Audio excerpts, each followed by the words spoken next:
Hey guys, what is going on? It's Jack here from Nothing But Tech. Hope you guys are all doing well. Welcome back to another video. In today's video, we're talking about a gadget that has now become an essential part of my daily life. It's the Fitbit Versa. And a couple weeks back, I attended the Fitbit Versa launch event, and when I saw it there and I was able to test it out while playing dodgeball, I went a little too hard at dodgeball, but while playing dodgeball, I was really hyped on it, and I thought then, and I still think now, that it's really going to be one of the best smartwatches of the year, and I can see consumers really adapting it and using it. So I want to kind of give you guys my thoughts on it. When you think of the name Fitbit, you're probably thinking of a fitness tracking device, and that is true, but the Fitbit Versa is a little bit more than that. It's a smartwatch that packs fitness tracking capabilities, but it's definitely a smartwatch. And I think that's an important note to make because last year was Fitbit's first real smartwatch, and this year they really modernized it, developed it, and made it a watch that I could easily recommend to anyone looking to get a smartwatch that has really, really good fitness tracking features and also works cross-platform. So you heard that right, the Fitbit Versa works on not only iOS but also Android, and while some of the features are limited with iOS because of Apple's closed ecosystem, you're still going to be able to see your text messages and receive some other notifications. While you won't be able to respond to them, you can receive them. Quick replies though on Android are not there yet, but they will be coming. I don't think they're going to be coming anytime soon on the iPhone just because of the closed ecosystem, but overall, notifications and stuff like that make this a very appealing option to both iPhone users and Android users, so I kind of want to break down the good things and the bad things about the watch. Starting out with the good, the design is gorgeous. The Fitbit Versa packs this really, really nice squared, circled corner design, if that makes sense. It's kind of a combination of a square and a circle, so while it does kind of look like a square, the corners are rounded, so it feels really nice on the wrist. There's no sharp corners. And it also looks really nice. It definitely resembles an Apple Watch a little bit, but it's a lot less bulky and it's a lot lighter. I found myself not really ever noticing that the Fitbit Versa was on my wrist. I would forget about it all the time, and that's really a testament to how comfortable it is, because with the Apple Watch, you know it's there. It's not uncomfortable, but you know it's there. For the Fitbit Versa, I'd be like, on occasion, oh no, did I leave it at home? And then I would realize it's right on my wrist.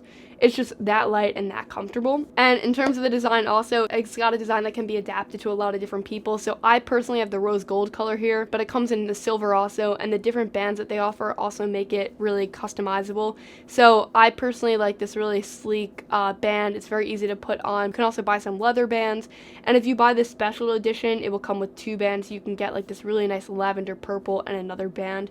The band selection with the Fitbit Versa is very, very good, but changing out bands is kind of annoying. It's this really annoying system, and it will take you like 10 minutes to be able to do it, so that's kind of frustrating. Once you find a band you like, you're just going to want to stick with it and save yourself the frustration of having to hit a little pin and try to do it. It's kind of annoying. The first time it took me like 20 minutes to figure it out. After that, though, you should have a little easier time, but it's not like an Apple Watch or something where you can change out your band every day, unless you really want to spend that time on it and spend the frustration on it. The watch also has some integration with buttons, which kind of act as shortcuts. So on the left side, you have like your on-off button, and then on the right side, you have two buttons, and this will act as like an alarm button and an exercise button, as it still definitely revolves a little bit around fitness. So you don't need to use those, but those will let you quickly access different things on the watch. They work really well. I don't ever find myself accidentally hitting them when I'm wearing the watch, which is really nice. Sometimes I would find that with the Apple Watch, I'd hit the digital crown. So I'm glad that I do not hit that on the Fitbit Versa. Talking a little bit about software, this is where the Fitbit Versa does not really excel.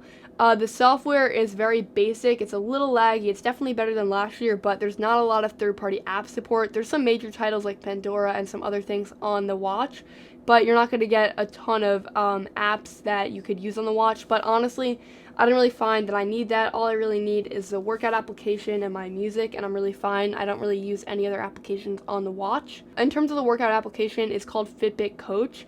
And it's basically a paid subscription where you get curated workouts to help with your abs or cardio. You can really pick what kind of workout you want to do. It will tell you how many calories it's going to burn.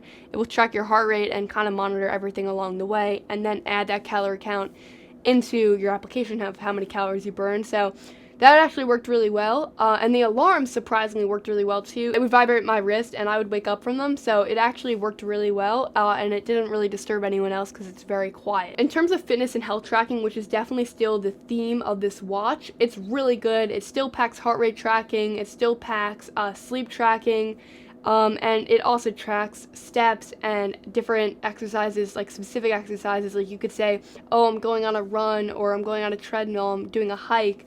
You could tell it the exercise, and then it will kind of count the calories and steps differently. And it worked really well. It's very accurate. And sleep tracking is kind of amazing because it will give you like your average sleep, and then it will also tell you what percentage of time you were in a REM sleep, a light sleep, a deep sleep, awake. And it's kind of interesting to look at. And it also kind of tells you, oh, on this week I only slept a 6-hour average. I was really tired that week. Oh, on this week I slept 8 hours. I felt really well rested and balanced, and I was able to really be very productive. So you can kind of find trends within like your sleep, and over time it will kind of give you trends like, oh, if you go to bed here, you'll feel better. So it's very helpful, and it actually made me like excited to see what my sleep was like in the morning, which kind of sounds weird, but it's true. Some other things it has is it will tell you 10 minutes before the end of an hour, if you want to turn this on, that you have to hit your 250 steps. And that's kind of motivating. If you're at like 150, you're going to go and get those quick 100 steps just because you want to get that little goal, you want to complete it. And I found myself being a lot more active when wearing the Fitbit Versa. It definitely promotes a healthier lifestyle. So overall, health tracking on the Fitbit Versa is kind of unmatched by other competitors at this size. Battery life is another thing that the Fitbit Versa does really, really well. They market a 4-day battery life, and that's pretty accurate. I rarely find myself charging it, and when I do have to charge it, it charges really fast. I'll plug it on the charger, go in and get ready for bed, and I'll come back and it's already at like 40%. So it has amazing battery life and battery optimization because it's not really using the battery for a lot of different things. Even when I'm getting notifications and stuff, it still really holds up very well. And I'm able to wear it to sleep and then the entire day, and every 4 days I'll charge it or something. So it has probably the best battery life on a smartwatch that I've ever tested. That's a huge selling point to me. Not being tethered to a charger is amazing. So yeah, while the Fitbit Versa lacks a couple things like GPS tracking and a couple of other maybe possibly essential features to a watch, it excels at so many other things that it's definitely going to stay a part of my daily life.